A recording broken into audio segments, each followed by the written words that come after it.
It was a clear and sunny day in Seattle, Washington. I had the day entirely to myself and decided to explore the city's waterfront. As I strolled along the water, a sign advertising a shop of curiosities caught my eye. I had never visited such a place before. Drawn in by my curiosity, I entered. The shop was far larger than I expected.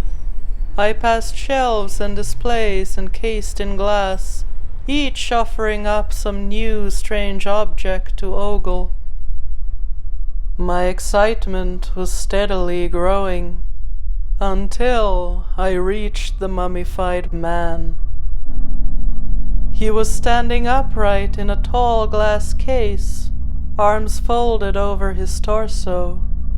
His skin was leathery and brown, yet his features were preserved in remarkable detail. He had a thick blonde mustache on his upper lip, a mouth of crooked teeth. He even had eyebrows. The moment I laid eyes on him, something felt off. Not just weird, but wrong. No matter how much logic I tried to apply to the situation, the feeling wouldn't go away. It wasn't just in my head either.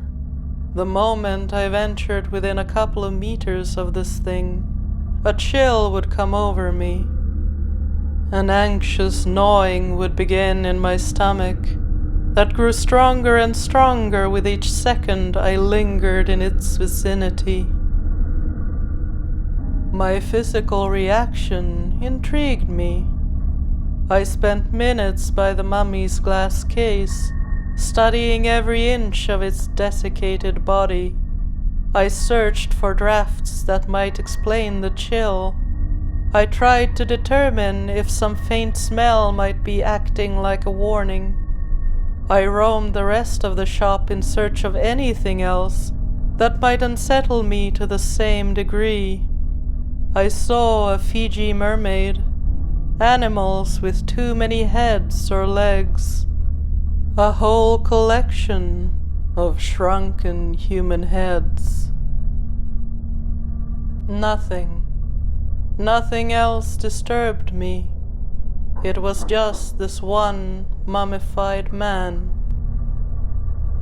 I approached the mummy once more. The chill washed over me as I stared into the mummified man's face. The sick feeling in the pit of my stomach returned. The mummy's eyelids hung heavy, forever halfway closed. What remained of the eyes was oddly flat and dark, which gave it a hollow, sunken stare. In that moment, I knew I wanted nothing to do with this thing. It felt unnatural, wrong. It felt malevolent.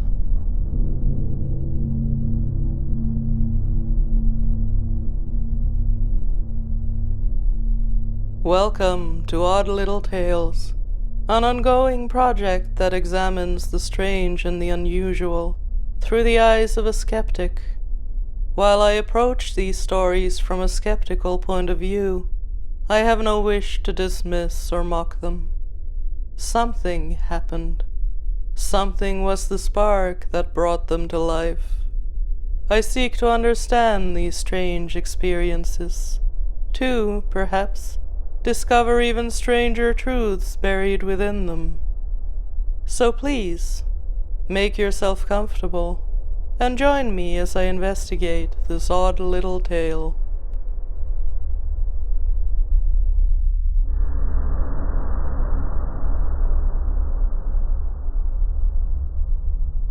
Nearly a century of movies and other media have popularized mummies as shambling undead monsters wrapped in bandages. Before that, during the height of Europe's 19th century Egyptology craze, Fictional mummies tended to be female, and were often love interests for a male protagonist. These fictional portrayals may have served their purpose as entertainment, but they share very little with real-life fact. A mummy is a dead body whose soft tissues have been preserved in a way that prevents the usual decaying process. This can be a human being or some other animal. It can be accidental or a deliberate process such as a funerary rite. Most of you likely thought of ancient Egypt and their elaborate burial customs, but mummification has been a part of many cultures across the world for thousands of years, mainly in dry regions, where the weather serves as a natural aid in the process. Natural mummification can occur both in the extreme heat of deserts and the extreme cold, like the Arctic regions of Greenland, and tall mountains across the world. The important shared factor is very low humidity. But dry air isn't the only way a body might end up naturally preserved.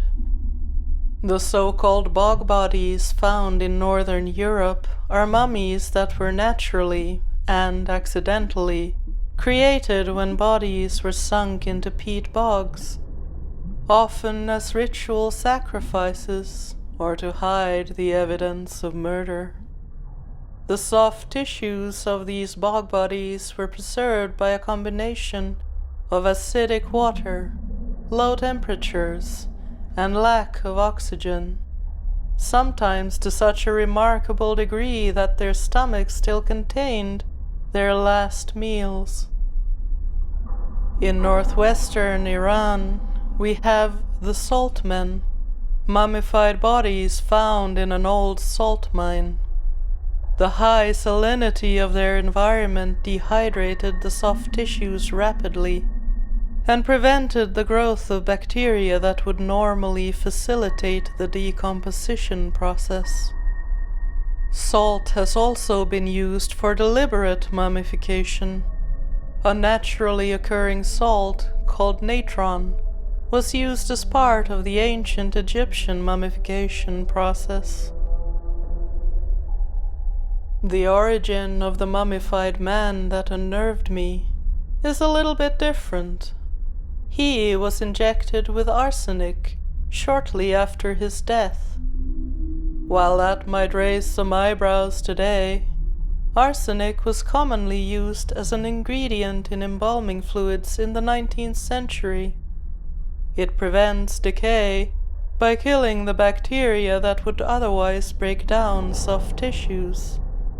But arsenic also happens to kill humans, so its use in embalming was eventually outlawed. As a curious side note, even though arsenic has been illegal in embalming fluid for over 100 years, it still causes health problems in the USA in communities around Civil War cemeteries. Arsenic doesn't break down over time, so the 19th century arsenic that was so widely used to embalm casualties of the US Civil War is still slowly leaching into the groundwater. The use of arsenic on the mummified man's remains has been confirmed by scientific study, but the reason why he was preserved this way is still shrouded in mystery. A number of rumors exist, including the idea that he was experimented on by a doctor exploring new embalming techniques, but the truth about his past is elusive and may forever remain out of reach. You may have noticed a distinct scarcity of mummy imagery in this video about mummies. When I began working on this video, I soon realized I had no photos of the mummified man whatsoever. He had disturbed me so thoroughly that I wanted no trace of him at all on my camera. I couldn't shake the feeling that whatever resided in this desiccated corpse would follow me if I gave it the slightest opportunity. For the record, this is very much unlike me. I may forget to take photos if I'm too caught up in observing something as it happens, but I can't think of any other time that I would have refused to photograph something out of such pure visceral dread. My entire being rejected this mummy. The curio shop I visited was stuffed to the gills with the bizarre, the macabre, and the strangely beautiful. Shelf after shelf held oddities I had never laid eyes on before, some of which I hadn't even known existed in this world, but none of them unsettled me as much as the mummified man. Something about him turned him into a special case. The first thing that comes to mind is that centuries worth of monster mummy media I mentioned before. I have watched my share of mummy movies. I've battled them in a number of games, but I have no fear of them. I don't have any aversion to mummified remains in real life either. I have seen other mummies since, and none of them have inspired the same level of dread. In fact, the curio shop itself had 2 mummies on display. The other was arguably the more terrifying of the 2. With her mouth open in a silent scream, she certainly had the terrifying expression one might expect from a horror movie mummy, yet she barely roused more than faint curiosity in me. It was the first mummy, the one who looked like he might simply be asleep, that unsettled me so. So what made this mummy so unique? Perhaps that semblance of normalcy is exactly why he was so unsettling. This was once a person, just like me, just like you. Yet at the same time, this is clearly not a human being like those of us who are still among the living. Not anymore. And that is disturbing to us. This kind of revulsion towards the dead can be triggered by a number of instinctive reactions. The one that I find the most fascinating is the Uncanny Valley effect.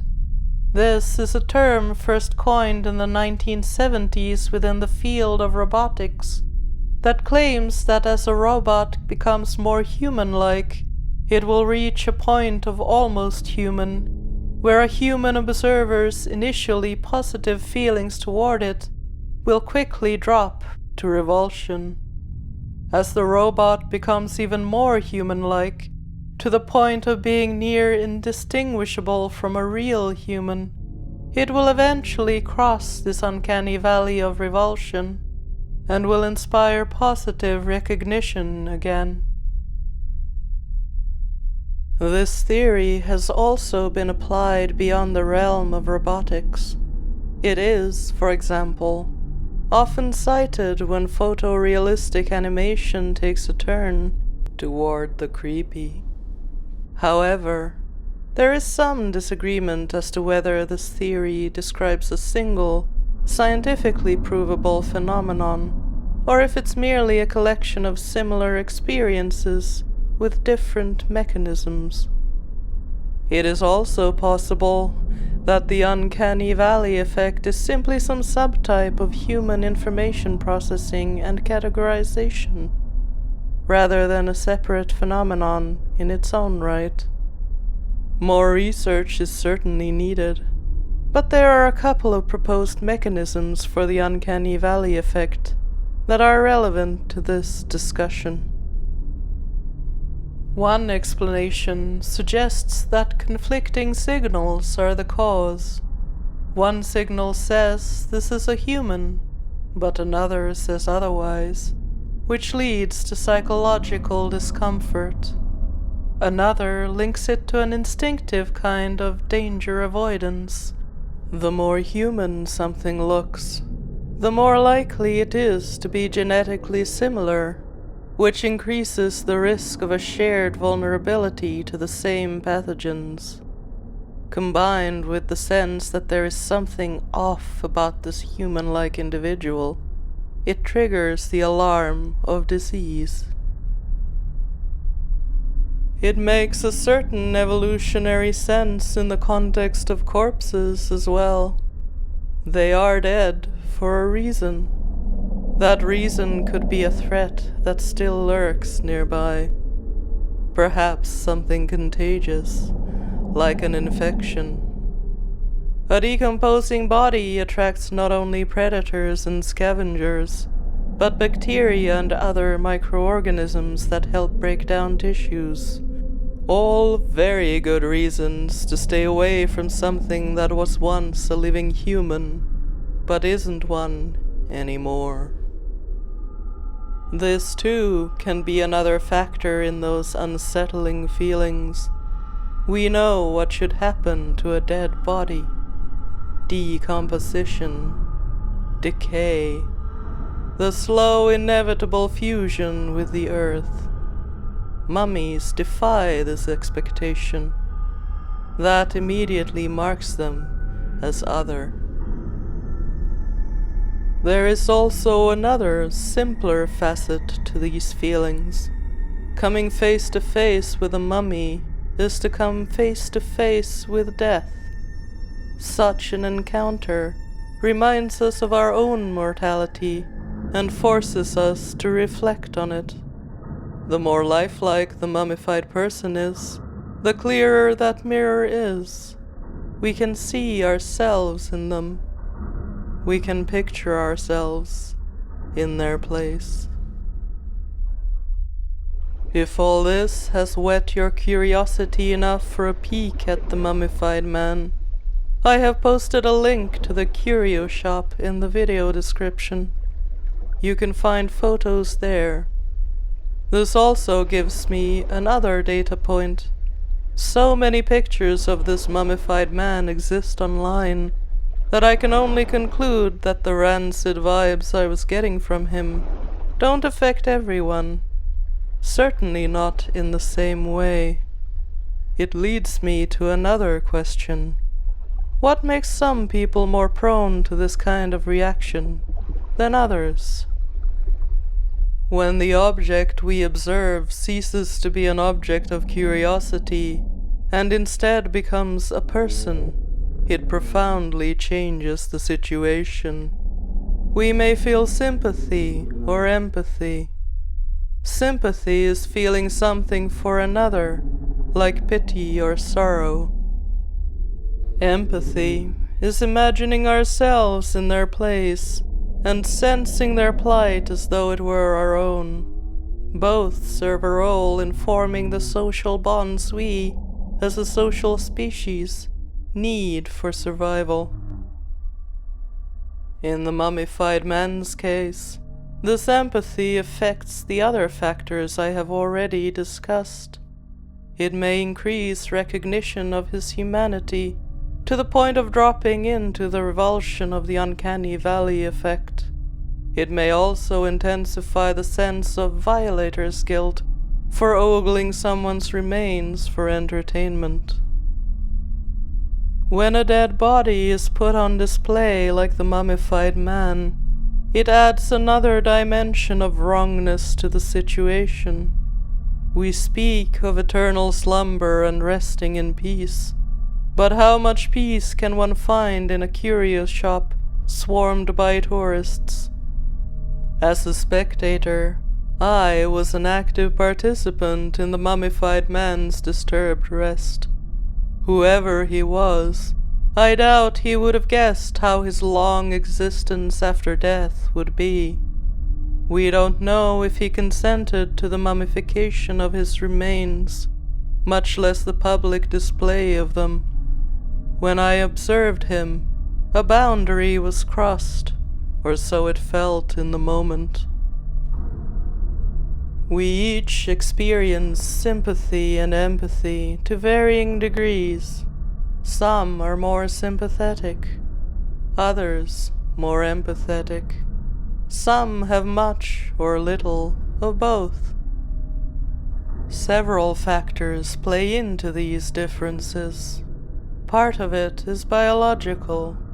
So-called mirror neurons in the brain are nerve cells that are triggered not only when performing certain actions, but also when observing someone else performing them.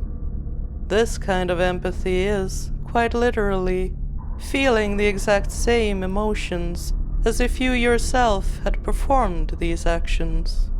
These mirror neurons are more active in some individuals than others, which leads to differences on a biological level. Sympathetic responses, on the other hand, tend to be learned responses, shaped by upbringing and social experience. But biology isn't the only factor that determines our capacity for empathy or sympathy. They are both mutable abilities, shaped by experience and conscious effort. We can teach ourselves to be more sympathetic, empathetic individuals. Because so many factors affect these abilities, it makes sense that one person coming face to face with a mummy may have a very different reaction compared to someone else. So does one of these theories, or some combination of them, explain my aversion to the mummified man? Perhaps. But it is difficult to say for sure. It was such a strong, visceral reaction that it becomes tricky to analyze it with logic. A theoretical explanation feels insufficient in the face of such a deep emotional dread, especially when nothing else has triggered such a reaction in me, including other mummies. Perhaps I'll return to that curio shop one day to test whether I still feel that same aversion. Perhaps I'll run into something else that triggers it. Until then, I'll continue my search for convincing theories. If you have one that I haven't mentioned, please let me know in a comment. I'd love to look into it.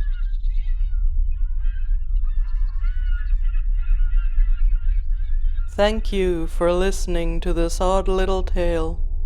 If you enjoyed it, please like and subscribe for more odd tales in the future.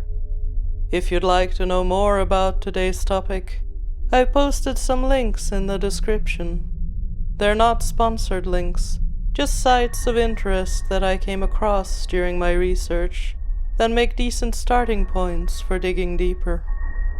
Until next time, do mind the leaching arsenic.